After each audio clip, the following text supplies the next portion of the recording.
தமிழகத்தின் முதலமைச்சராக எம்ஜிஆர் அவர்களுக்கு பிறகு ஒரு கலைத்துறை சேர்ந்த ஒரு நடிகன் இப்பொழுது நாட்டை ஆளப் போகிறார். விஜயை தேர்தலுக்கு முன்பாக அடித்தவர் எல்லாமே இன்றைக்கு அரசியல் கட்சியை சேர்ந்த பல தலைவர்கள் வந்து விஜயை நெகிழ்ந்து பார்க்குறாங்க, மகிழ்ந்து பார்க்குறாங்க. இந்த பக்கம் சி.வி. சண்முகம் அவர்களும் அந்த வேலுமணி அவர்களும் வந்து கிட்டத்தட்ட விஜய்க்கு ஆதரவு தர சூழ்நிலையில் பேசப்பட்ட தகவலும் வந்துகிட்டு இருக்கு. காஃபி கடை நேயர்களுக்கு வணக்கம். இன்று நம்மோடு இணைந்திருப்பவர் மூத்த பத்திரிகையாளர் திரு வெங்கடேஷ் அவர்கள். வணக்கம் சார். வணக்கம் சார். தமிழக சட்டசபை தேர்தலில் விஜய் 108 இடங்களை பிடிச்சு காங்கிரஸ் கூட இப்போ கூட்டணி வச்சிருக்காரு. நாளைக்கு முதலமைச்சரா பதவி ஏற்க போறாரு. இதை எப்படி பாக்குறீங்க சார்? ரொம்ப சந்தோஷமா பார்க்குறேன், மகிழ்ச்சியா பார்க்குறேன். இந்த மிகப்பெரிய ஒரு வெற்றியை கொடுத்த தமிழக மக்களுக்கு முதல் என்னுடைய மகிழ்ச்சியை நன்றி தெரிவிச்சுக்கிறேன். ஏன்னா விஜய் அவர்கள் வந்து தமிழக மக்களுக்கு வந்து மிகப்பெரிய நன்றியும் தலைவணங்கி தன்னுடைய மகிழ்ச்சியும் தெரிவிச்சிருக்கார். ஏன்னா மக்கள் உங்களை நம்பி வந்துட்டேன், இனி நீங்கள் தான் எனக்கு எல்லாமே அப்படின்னு சொல்லும் போது அந்த மக்கள் வந்து தூக்கி தோளில் வச்சு கொண்டாடி இருக்காங்க அப்படிங்கிறதுனால பார்க்க முடியுது. 108 இடங்கள், கட்சி ஆரம்பித்து 2 வருடம், மிகப்பெரிய ஒரு சாதனையாக பார்க்கப்படுது இந்திய அரசியல் வரலாற்றிலேயே. ஸோ இப்போ எல்லாருடைய பார்வையும் முதல்ல விஜயை தேர்தலுக்கு முன்பாக அடித்தவர் எல்லாமே இன்றைக்கு அரசியல் கட்சியை சேர்ந்த பல தலைவர்கள் வந்து விஜயை நெகிழ்ந்து பார்க்குறாங்க, மகிழ்ந்து பார்க்குறாங்க, சந்தோஷமாக பார்க்குறாங்க, அப்படி உயர்ந்து பார்க்குறாங்க அப்படின்னு தான் தோண முடியுது. ஏன்னா 2 வருஷத்தில் தனியாக கூட்டணியே இல்லாமல் ஒரு மனிதன் 108 இடங்களில் அப்படின்னா மக்கள் மத்தியில் இந்த அளவுக்கு செல்வா இருக்குது அப்படின்னு தான் உணர முடியுது. அப்படின்னு இப்போ எல்லாருடைய சந்தோஷமும் விஜய் மேலே இருக்குது. இப்போ அவருங்கிற அந்த பார்வை கொஞ்சம் குறைஞ்சிருச்சு எல்லாருக்குமே. விஜய் ஓகே, ஸோ மக்கள் விரும்புகிற ஒரு தலைவன் வந்துட்டா அப்படின்னு தான் என்னோடய பார்வை இருக்குது. இப்போ நாளைக்கு காலையில் ஒரு 11:30 வந்து நேரு இண்டோர் ஸ்டேடியத்தில் பதவி பிரமாணம் எடுத்துக்கொள்ள போகிறாங்க. 108 எம்எல்ஏக்களோட அந்த அதாவது காங்கிரஸினுடைய ஆதரவு 5 எம்எல்ஏக்கள் இருக்காங்க. அவங்களுடைய ஆதரவோட நாளைய அந்த அவருடைய கனவு நிறைவேற ஒரு நாள். தமிழகத்தின் முதலமைச்சராக எம்ஜிஆர் அவர்களுக்கு பிறகு ஒரு கலைத்துறை சேர்ந்த ஒரு நடிகன் இப்பொழுது நாட்டை ஆளப் போகிறார். எல்லா பேரும் கேட்டால் நடிகை நாட்டை ஆள முடியுமா? நடிக்கலாம், ஆள முடியாதுன்னு சொல்லப்பட்டவர்கள் நிறைய பேர் இருக்கு. அதெல்லாம் உடைச்சி எரிஞ்சிருக்கார். ஸோ நாளைய சகாப்தம் ஆரம்பிக்க போகுது. 5 வருடம் அவருடைய நல்லாட்சி மலரப்போகுது. மக்களுக்கு என்னென்ன சொல்லுவாரோ அதெல்லாம் செயல்படுத்த போகிறதா ஒரு தகவல் சொல்லியிருக்கார். ஆனால் நாளைய நாள் வந்து ஒரு சிறப்பான ஒரு நாளாக நான் பார்க்குறேன். ஸோ அந்த இண்டோர் ஸ்டேடியம் மிக கோலாகலமாக ரொம்ப ரொம்ப ரொம்ப ரொம்ப பிரமாதமாக, அதாவது நிறைய மக்கள் உள்ளே வர்றதுக்கான ஒரு வாய்ப்புகளை உருவாகியிருக்காங்க. ஸோ அவருடைய கட்சிகள் நிர்வாகிகள் உட்பட பொதுமக்கள் உள்ளே போகிற மாதிரி ஒரு தகவல் வந்து ரசிகர் மன்றங்கள் தொண்டர்களையும் சேர்த்து. ஸோ அந்த நேரு இண்டோர் ஸ்டேடியத்துக்கு வேறொரு வரலாறும் இருக்குது. விஜய் அவர்களை வந்து உள்ளே போகக்கூடாதுன்னு 2 படங்களுக்கு ரிஜெக்ட் பண்ண ஒரு சம்பவம் இருக்குது. லியோ படத்துக்கும் கோட் படத்துக்கும் அவர் உள்ளே போகலை. எனக்கு கிடைக்கல அந்த நேரு இண்டோர் ஸ்டேடியம். ஆனால் இன்றைக்கி அதே நேரு இண்டோர் ஸ்டேடியத்தில் தமிழகத்தின் முதலமைச்சராக பதவி பிரமாணம் செய்ய போகிறேன் அப்படிங்கிறோட நாளைக்கு உள்ளே போகிறேன். நாளைய தருண ஒரு சிறப்பான ஒரு நாளாக நான் பார்க்குறேன். இந்திய அரசியல் வரலாற்றில் பொறிக்கப்படுகிற நாளாக நாளை அமையும். Okay sir. அடுத்து இன்னொரு விஷயம் என்னன்னா, லயலா காலேஜ் வச்சு ஒரு விஷயம் சொல்லியிருந்தாங்க. அவர் அங்கே போய் டிகிரி வாங்கல, ஆனால் எம்எல்ஏ சர்டிஃபிகேட் போய் வாங்கிட்டு வந்துட்டாருன்னு. இதை எப்படி சார் பார்க்குறீங்க? இல்லை, அவரு அந்த கல்லூரி படிப்பை வந்து டிஸ்கன்டினியூ பண்ணிட்டு வந்தாங்க. இந்த ஆக்டிங்கில் ரொம்ப இன்ட்ரெஸ்ட் இருக்கிறதுனால அதனால் அதை தொடர்ந்து காலேஜுக்கு போக முடியல, இந்த படிக்க முடியல. கொஞ்சம் நினச்சி பாருங்கள், தான் படித்த கல்லூரிக்கே போய் அந்த எம்எல்ஏனுடைய அந்த சர்டிஃபிகேட், வெற்றி பெற்ற சர்டிஃபிகேட் வாங்குறாரு. தமிழக முதலமைச்சராக பதவி பிரமாணம் செய்ய போகிறாங்க. நாளைக்கு லயலா காலேஜை சேர்ந்த சில முக்கியமான ஆட்களும் இந்த பதவி பிரமாணத்துக்கு அழைக்கப்பட்ட ஒரு தகவல் வருது. ஸோ இதே காலேஜ் தமிழக இந்த ஃபஸ்ட்டு படிக்கிறதுக்கு போனார். இப்போ சட்டசபை உறுப்பினருக்காக சர்டிஃபிகேட் வாங்க போனார். நாளைக்கு முதலமைச்சரானதுக்கு பிறகு முதலமைச்சராக அதே கல்லூரிக்கு போய் விசிட் பண்ணுவான்னு தான் நினைக்கிறேன் நான். இதை ஸோ அதில் படிப்புங்கிறது வந்து நம்மளுடைய அறிவை வளர்த்திக்கிறது தான். பட் அதன் மூலமாக நிறைய விஷயங்களை வந்து நம்ம மக்களுக்கும் நாட்டுக்கும் நமக்கு வேண்டிய சொல்லணும். அதை இப்போ சொல்ல வர்றார். அதனால் இந்த படிப்பு அப்படிங்கிறது ரொம்ப ரொம்ப முக்கியங்கிறது வந்து விஜய் உணர்ந்தவர். அதனால தான் இன்றைய இளைஞர்கள் படிக்கணும் அப்படிங்கிற விஷயத்தை வந்து முக்கியமாக கையில் எடுக்கிறார். சார், அடுத்த இன்னொரு மிக முக்கியமான ஒரு விஷயம் என்னன்னா, காங்கிரஸ் இப்போ உள்ள வந்துட்டாங்க, 5 இடம் வந்துடுச்சு. இன்னும் 6 இடங்கள் தேவைப்படுது. ஏன்னா ஒரு தொகுதி அவர் எப்படியும் ராஜினாமா பண்ணி ஆகணுங்கிற போது 6 இடம் தேவைப்படும் போது இந்த கூட்டணி பேச்சுவார்த்தைகள்லாம் இன்னும் முடிவாகலையே சார். இதை எப்படி பார்க்க? இல்லை, இப்போ 108 இடங்கள் இருக்கு. 107ங்கிறது வந்து அவர் ராஜினாமா பண்ணினதுக்கு பிறகு தான் வரும். அப்போ இப்போ தேவை 10 தான். 5 இப்போ காங்கிரஸ் கொடுத்துட்டாங்க, எழுத்துப்பூர்வமாகவே கொடுத்துட்டாங்க. விஜய் அவர்களுடைய தோலில் வந்து காங்கிரஸ் துண்டையும் போத்திட்டாங்க. அந்த துண்டோடு தான் அவர் காட்சி தந்தார். ஸோ அப்படி இருக்கும்போது இன்னொரு 5 சீட்டு கிட்டத்தட்ட நிறைய பேர் இப்போ விஜய் அவர்களுக்கு ஆதரவு தருவதற்கான ஒரு சூழ்நிலையும் மாறி இருக்கு. அதனால் அதிமுகவிலிருந்து உள்ளே வந்து ஆதரவு தெரிவிக்கிற வாய்ப்புகளும் உருவாகிட்டு இருக்கு. அதை அதற்கு வேண்டிய வேலைகளை செங்கோட்டையன் அவர்கள் பண்ணிகிட்டு இருக்காங்க. இந்த பக்கம் CV சண்முகம் அவர்களும் அந்த வேலுமணி அவர்களும் வந்து கிட்டத்தட்ட விஜய்க்கு ஆதரவு தர சூழ்நிலையில் இப்போ பேசப்பட்ட தகவலும் நமக்கு வந்துக்கிட்டு இருக்கு. இது தவிர பாட்டாளி மக்கள் கட்சி சேர்ந்த 4 சீட்டு வேறு இருக்கு.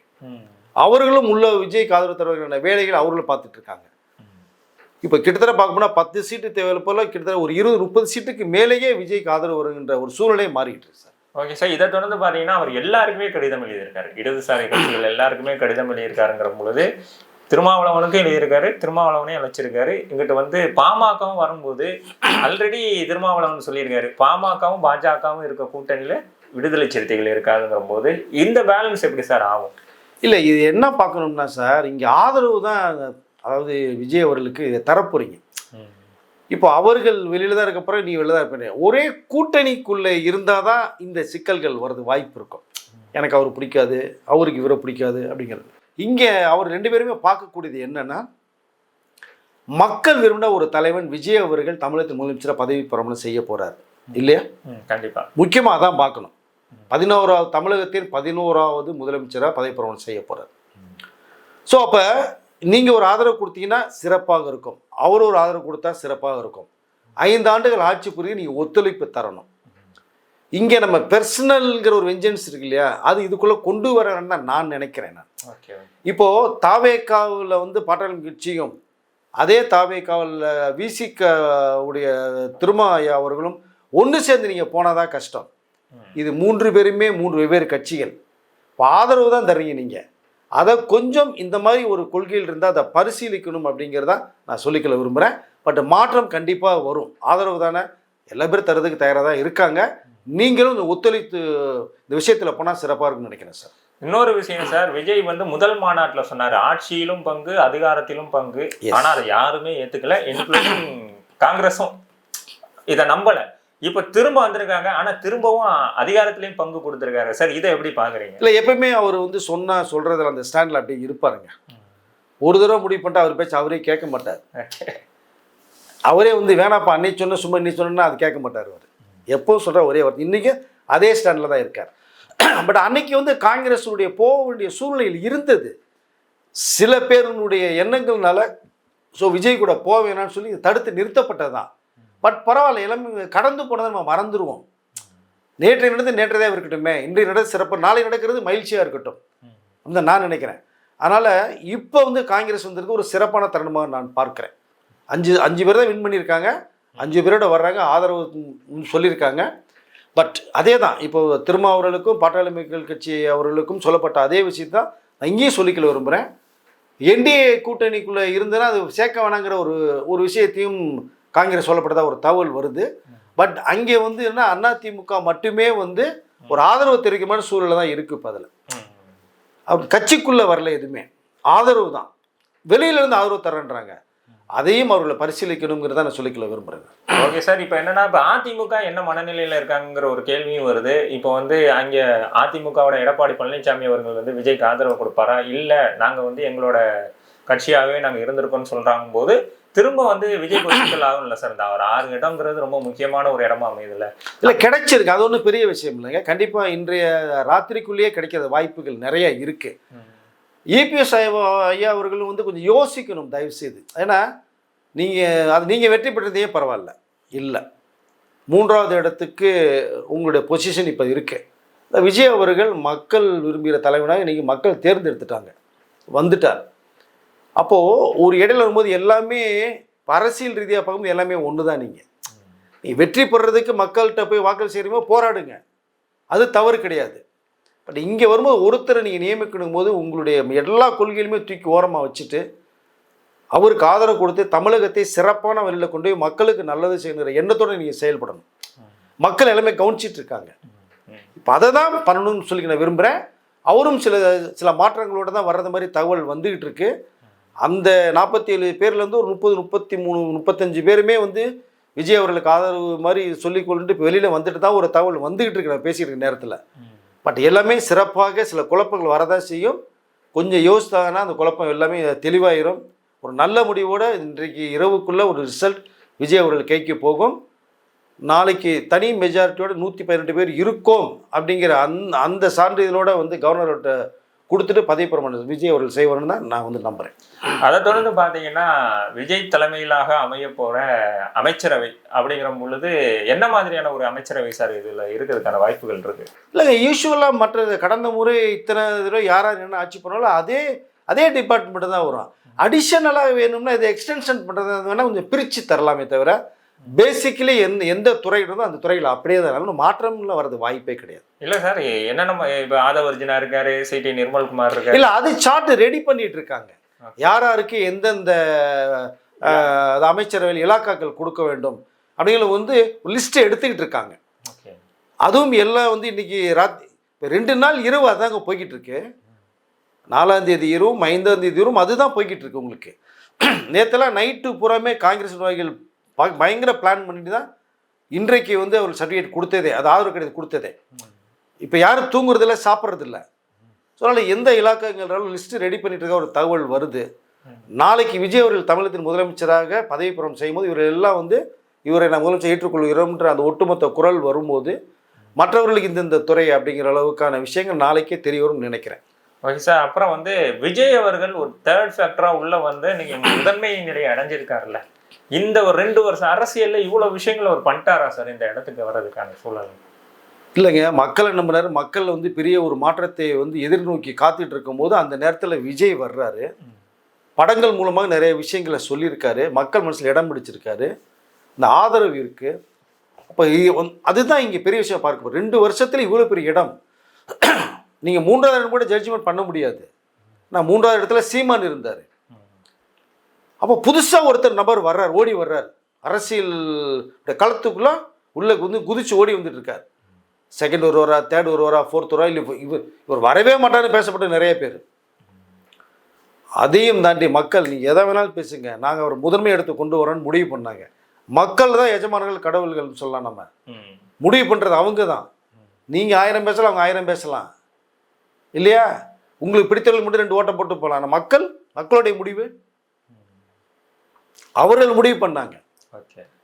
அதனால் எந்த இடம் இல்லை, முதன்மையான இடம் சொல்லி அவர்கள் டிசைட் பண்ணாங்க.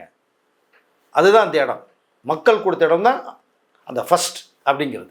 இன்னொரு விஷயமும் சொல்றாங்க, விஜய் பெரிய அனுபவம் இல்லாமல் முதலமைச்சர் சீட்டில் அமர போறாரு. எதிர்கட்சியா இருக்கும் பொழுது திமுக பயங்கரமா செயல்படுவாங்க, அதெல்லாம் இவர் எப்படி ஹேண்டில் பண்ண போறாரு அப்படிங்கிற ஒரு கேள்வி இருக்குல்ல சார்? அதாவது அனுபவங்கிறது வந்துங்க, அதாவது சில பேர் பழமொழி சொல்லுவாங்க, நம்ம ஊர் பழமொழி சொல்லுவாங்க, அதை சொல்ல விரும்பல நான்.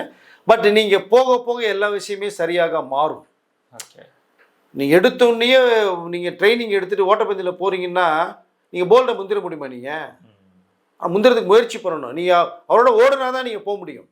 அது மாதிரி தான் விஜய் அவர்கள் 2 வருஷத்தில் கட்சி ஆரம்பித்து இன்னைக்கு முதலமைச்சர் ஆயிருக்காருன்னா ஏன் அந்த சாதனையில் பண்ண முடியாது, ஆட்சி பண்ண முடியாது? இந்த கேள்வியிலே முதல் தவறான கேள்வியாக நான் பார்க்கிறேன். நான் எல்லாருடைய கேள்வியும் இருக்கு, உங்கள் கேள்வி இல்லை. கண்டிப்பாக எல்லாருடைய கேள்வியும் இதுதான் இருக்கு. அரசாங்கமும் இல்லை, ஆட்சி பண்ணுவாங்களா, 5 வருஷம் இது பண்ணுவாங்களா, அதை பண்ண ஏங்க அவருடைய தேர்தல் அறிக்கையை நீங்கள் பாருங்கள், அவருடைய ஸ்பீச்சை முதல் திருப்பி ஒரு தடவை பாருங்கள். அவருக்கு விஜய் அவர்களுக்கு எல்லாமே தெரிந்தனால அரசியலுக்குள்ள வந்து இறங்கினார். அவருக்கு எல்லாம் தெரியும். நீங்கள் செயல்படும் போது தான் நீங்கள் எல்லாத்தையும் பார்ப்பீங்க. நீங்கள் சொல்லதை செய்யக்கூடியவர், புரிஞ்சுதுங்களா? செய்கிறதா சொல்லியிருக்காரு. கண்டிப்பாக அவருடைய இந்த அது 5 வருட அரசியல் பயணம் சிறப்பான முறையில் செயல்படுத்துவார். தொடர்ந்து மீண்டும் வருவதற்கான வாய்ப்புகளை உருவாக்கி கொள்வார் அவர். ஓகே சார், இப்போ ஃபைனலாக ஒரு கேள்வி என்னன்னா, நாளைக்கு அவர் முதலமைச்சர் ஆயிடுறாரு, சட்டமன்றத்துக்கான அந்த உள்ள போகிற விஷயங்கள் இதெல்லாம் எப்போ சார் நடக்கும்? இல்லை, நாளைக்கு பதவி பிரமாணம் பண்ணோடனே நேராக நம்ம நேரு இண்டோர் ஸ்டேடியத்திலேருந்து அங்கேருந்து மிஞ்சி போனால் ஒரு 1 கிலோமீட்டர் தான் இருக்கும் சட்டசபை. டக்குன்னு அப்படியே வண்டியை திருப்பி போனால் அப்படியே காரணம் அப்படி ஸ்டைலில் அப்படி திரும்பிடுவேன். முன்னாடி ஒரு 4, பின்னாடி ஒரு 4, நடுவில் அப்படி விஜய் அவர்கள் அந்த காட்சியை ஒரு கண்கொள்ளா காட்சிங்க. அது சினிமாவில் தான் நீங்கள் பார்த்துருப்பீங்க, அதை நாளைக்கு நிஜத்தில் பார்க்க போகிறீங்க. ஏன்னா சார், எனக்கே வந்து கொஞ்சம் ஆர்வமாக இருக்குது என்னென்னா, இவ்வளோ விமர்சனங்களையும் தாண்டி விஜய் வெற்றி பெற்று அந்த சென்ட் ஜார்ஜ் கோட்டைக்குள்ள போகும் பொழுது அவர்களோட தொண்டர்களோட மனநிலை எப்படி இருக்குன்னு நினைக்கிறீங்க? அவருடைய எல்லாருடைய மனநிலையுமே சந்தோஷமா இருக்குங்க. மூன்றாவது நபர் விஜய் விரும்பியவர்கள் அத்தனை பேருடைய மனசும் மகிழ்ச்சியாக இருக்கும். விஜய் பிடிக்காத ஒரு லிஸ்ட் இருக்காங்க இல்லையா, அந்த வன்மத்தை மனசுக்குள்ளேயே வச்சுட்டு இருக்காங்க, அவர்களுக்கு மட்டும்தான் பிடிக்காது. மற்றபடி அரசியல் கட்சி தலைவர்களுக்கே அது ரொம்ப பிடிக்கும். ஏன்னா விஜய் படத்தை பார்த்து ரசித்தவர்கள் எல்லா பேருமே பரவாயில்லையா, நம்மளெல்லாம் அடித்து முந்திட்டு தம்பி இந்த ஜார்ஜ் கோட்டைக்கு போகிறாரு, அதை கண்டிப்பாக ரசிப்பார்கள், தன்னுடைய வாழ்த்துக்களையும் சொல்லுவாங்க, மகிழ்ச்சியாகவும் இருப்பார்கள். ஆனால் இந்த விஜயை வன்மத்தை மட்டும் வைத்து கொண்டு இருக்கும் சில பேர் மட்டும்தான் அவர் அப்படி என்ன சொன்ன புழுங்கி போவார்கள். ஒட்டுமொத்தமாக தமிழக மக்கள் மிக சந்தோஷம் அடைவார்கள், விஜய் ரொம்ப ரொம்ப சந்தோஷம் அடைவார். ஓகே சார், நிறைய தகவலை பயந்துக்கிட்டீங்க, ரொம்ப நன்றி சார். நன்றி.